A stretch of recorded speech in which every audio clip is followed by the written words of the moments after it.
انہی لوگوں کو سربلند کرتا ہے جو اپنے سچے دل سے مومن اور متقی اور پرہیزگار بن جائے۔ اللہ سے دعا ہے الہ العالمین کہیں ہوئی تمام باتوں پر عمل کرنے کی اور سمجھنے کی توفیق عطا فرما، آمین وآخر دعوانا ان الحمدللہ رب العالمین۔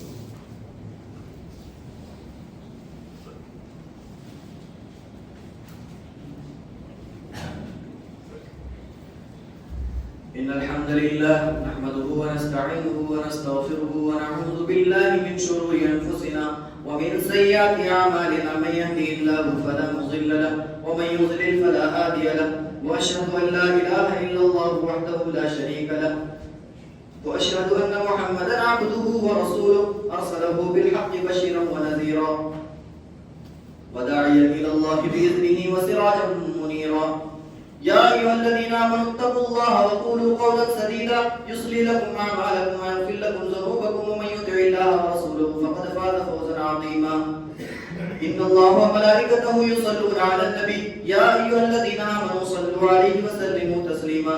اللهم صل على محمد وعلى آل محمد كما صليت على إبراهيم وعلى آل إبراهيم إنك حميد مجيد. اللهم بارك على محمد وعلى آل محمد كما باركت على إبراهيم وعلى آل إبراهيم إنك حميد مجيد. عباد الله رحمكم الله، إن الله يأمركم بالعدل والإحسان وإيتاء ذي القربى وينهى عن الفحشاء والمنكر ولذكر الله أكبر والله يعلم ما تصنعون.